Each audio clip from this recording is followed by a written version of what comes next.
I'm no detective, but something definitely happened here.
Do we know each other?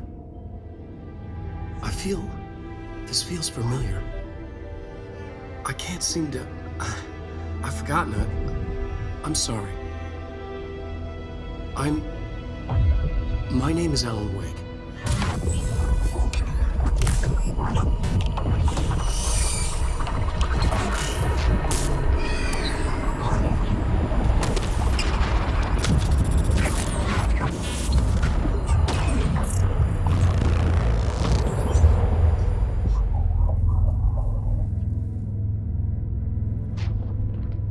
Who are you?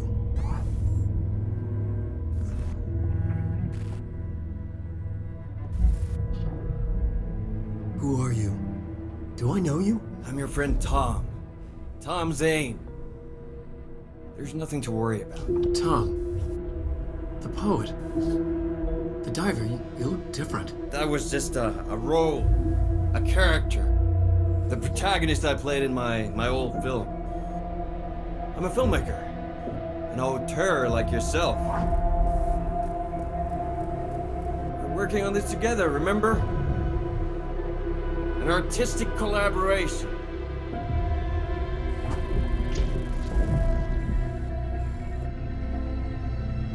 You need a drink.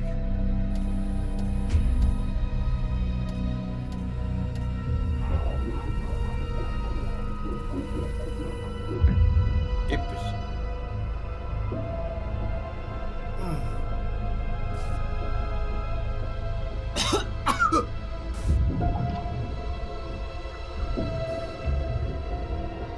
Endless darkness. Nothing holds still.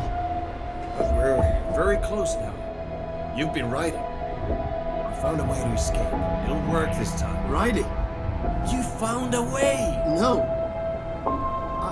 I don't... Wait. There's something. It's my double. He's out there. I've seen him. Yeah. Nothing to worry about. I'm dealing with him. It's fine, my friend. Let me handle him. You've met him? What the hell? Now, come on. You misunderstand me.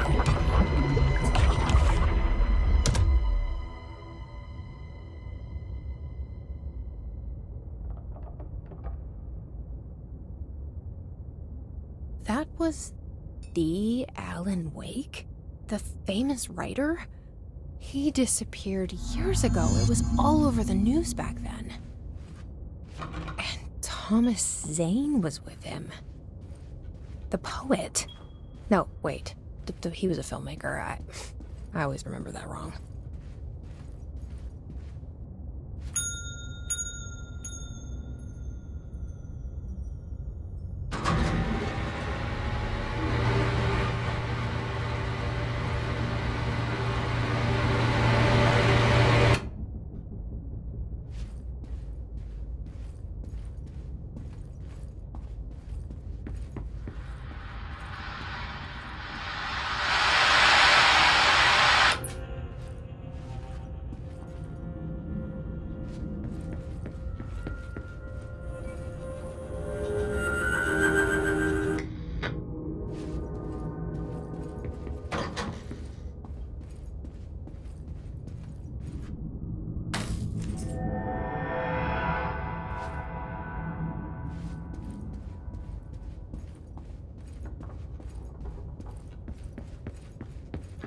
Dr. Emil Hartman, devoured by hungry darkness, became the thing that had been Hartman. Broke loose, killed everyone it could, lurking, roaming, waiting. Then something else came, a resonance. The thing that had been Hartman went through another change.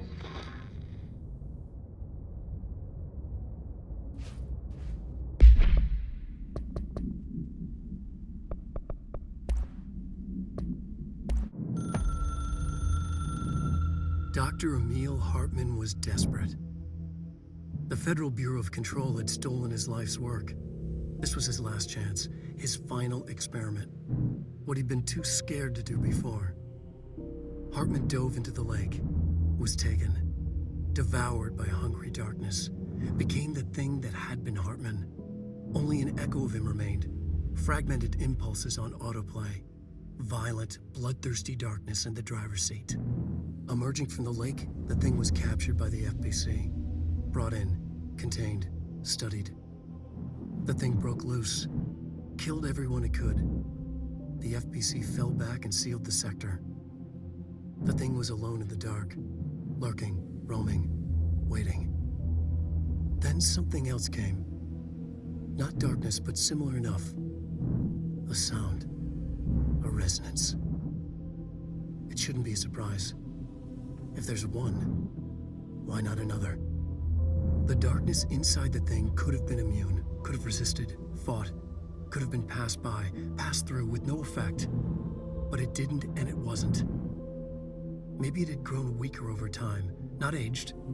It was timeless, but weaker with no link to its source. A metamorphosis followed. The thing that had been Hartman went through another change.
be damp and abandoned.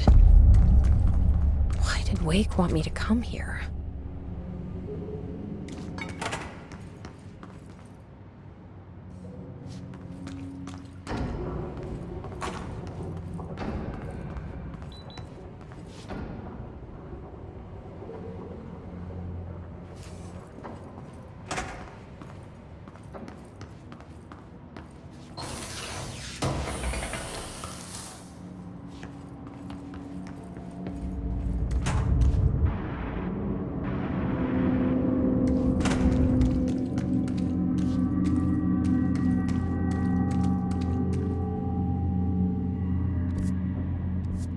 That doesn't look like a house shift.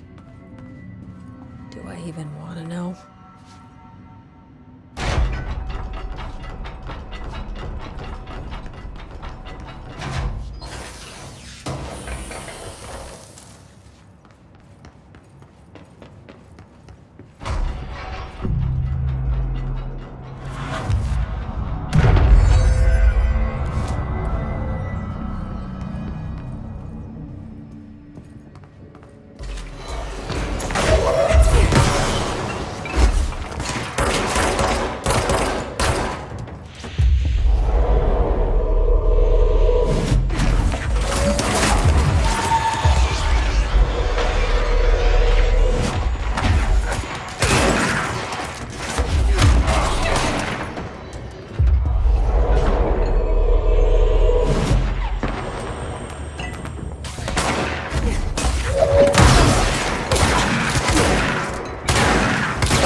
Whoa. Looks like the house has gotten a little wild in here.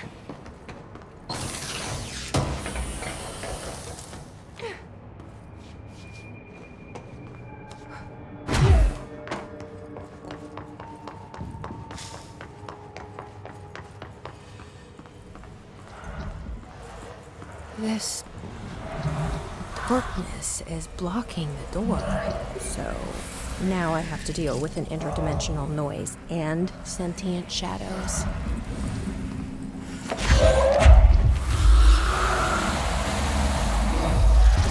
Light burns it away, huh?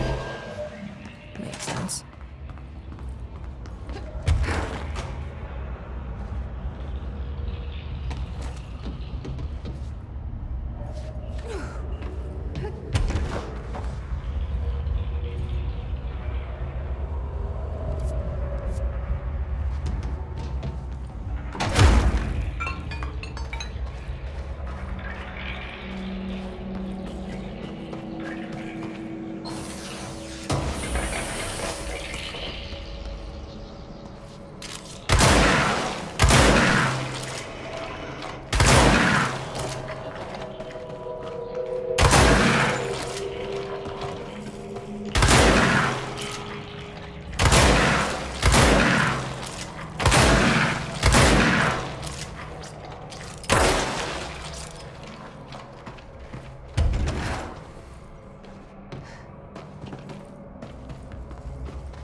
third thing. The sound made darker, the darkness made louder. Hartman was stretched like a worm through time. The third thing was a monster. Now he crashed out of darkness toward Phaeton.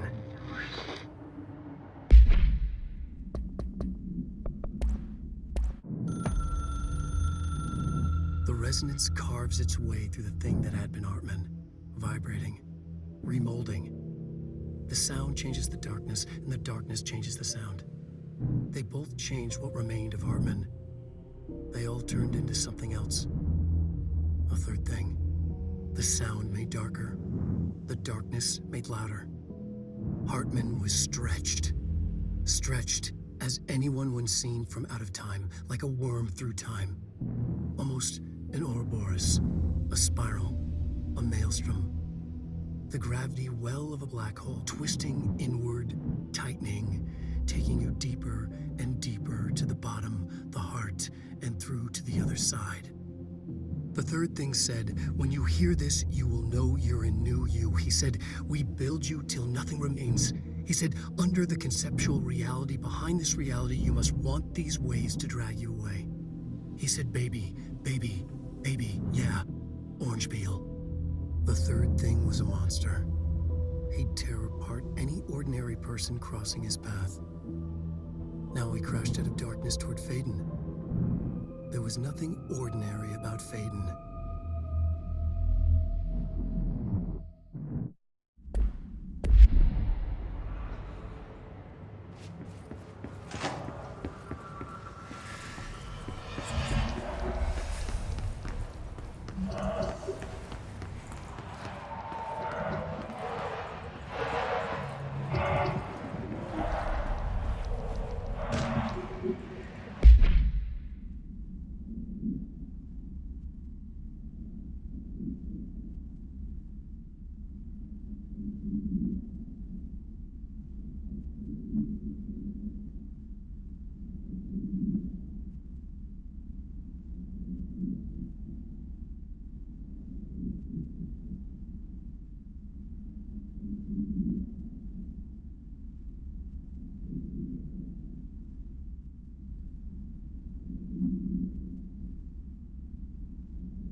särkyy, ikuisuuteen laukaus kajahtaa. Eihin hiirisketi päät.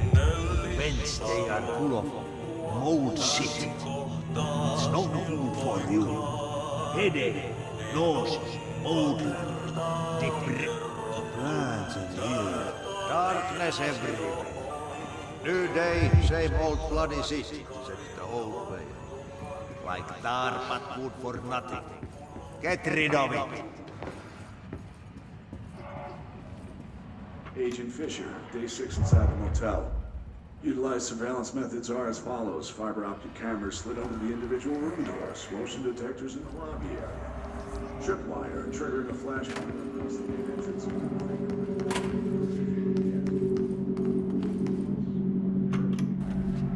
Reminder, all employees are required to report their hours at the end of each month.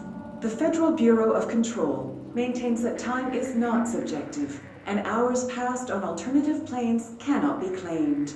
Astral dives do not accumulate overtime compensation. Thank you for your attention. They'll go and ding multiple times a day, but when I look, there's no one there. I know I'm supposed to stay out of sight, but I've seen the doors closing just before I could catch even a glimpse of anyone or anything. They're messing with me, whoever they are. I think... Wait. Shh. There's something. I gotta get this. Gotta get the cable out. Come on, you...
Reminder.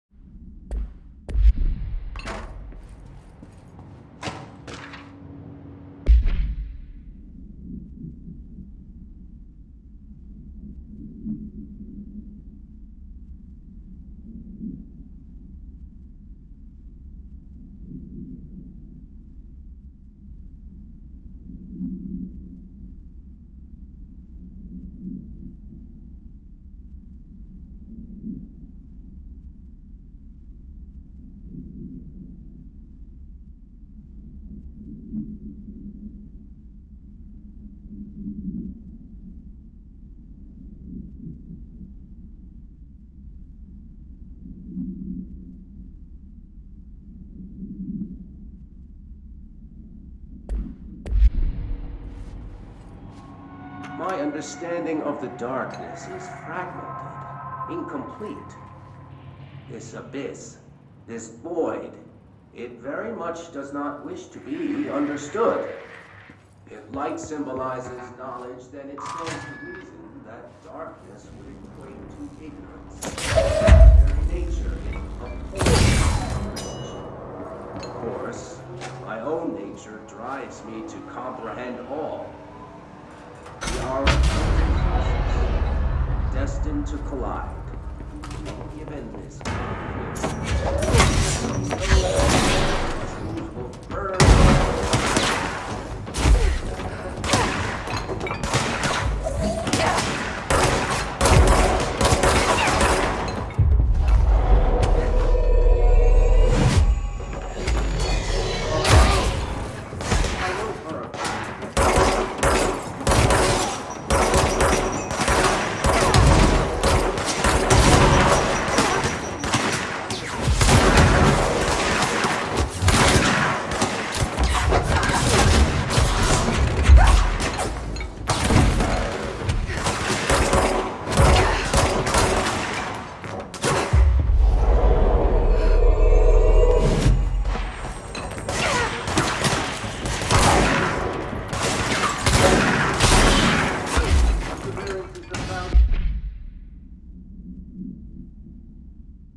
My understanding of the darkness is fragmented, incomplete.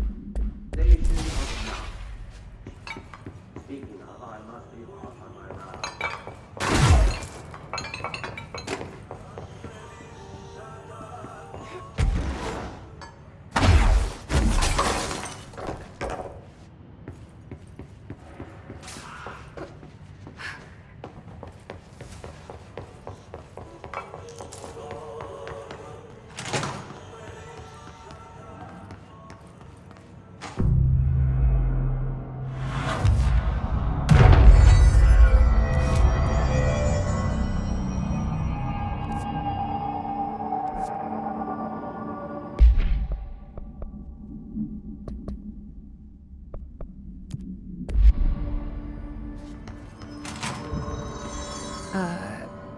I don't feel right. Something in this darkness is draining me.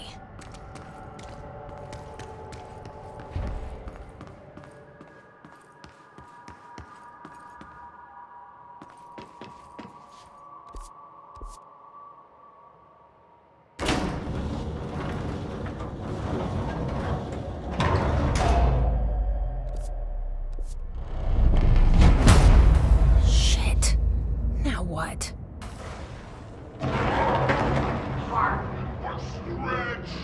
What is that? Devoured by hungry darkness. Come on, elevator, time to go! It was desperate. Fuck!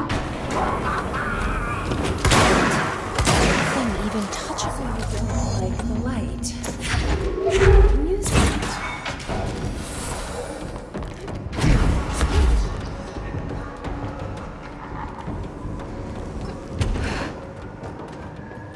Okay, this room is really intimidating and all, but I know my rights. It's not a crime to try and get a book. Making unauthorized contact with a dangerous paranatural entity is indeed a Bureau offense, Mr. Langston, and can be prosecuted as such. Okay. Well, I didn't know that. Listen, this is being blown way out of proportion. All that happened is I heard Dr. Hartman brought in, and since I'm a huge Alan Wake fan, I thought it'd be cool to get a copy of The Creator's Dilemma signed. That's a book that Hartman wrote about. We know what it is. Okay, good. So yeah, I was just looking to fill out my Wake collection. I certainly didn't know Hartman had turned into some kind of shadow zombie. That's a completely inaccurate description. Whatever, listen, I'm just a desk jockey. I sort papers, do data entry, that kind of stuff. Don't come down on me like this. I made one mistake.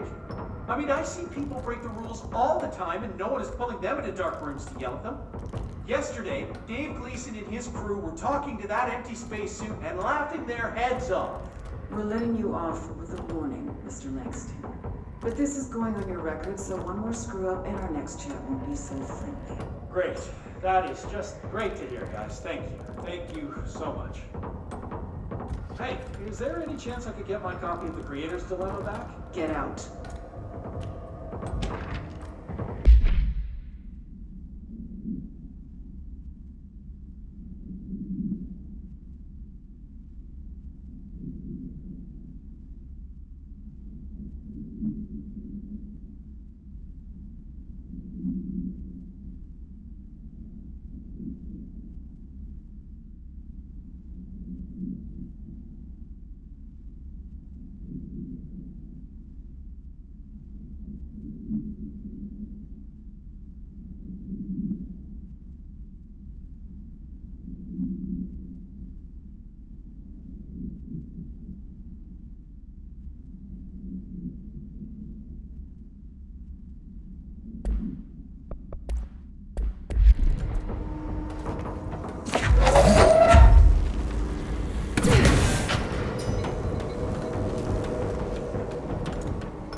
Brian Hennerman, 21 years old, resident of Southern Texas.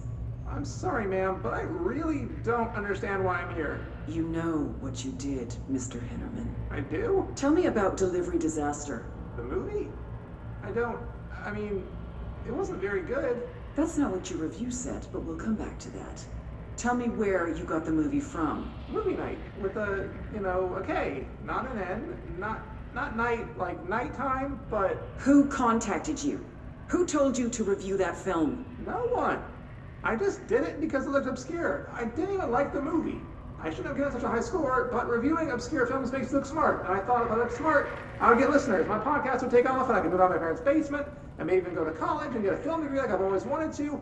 I swear. I swear, I swear, I swear.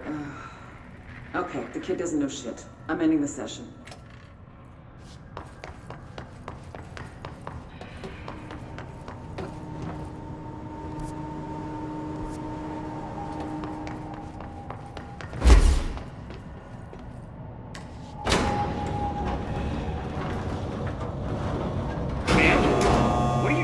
Investigations. Jesus, don't scare me like that, Langston.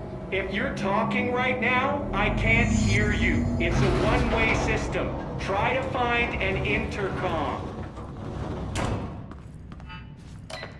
Langston, it's me, Jesse. I know. I can see you on the monitors. The cameras in there haven't worked since we sealed that sector off a couple years back. Let me guess. You sealed it because of the monster guy. Wait, did you see Dr. Hartman? Jesus, I really wish you hadn't opened that fire break. Okay, listen, you need to find Hartman and kill him before he gets out into the Bureau. That thing is a person?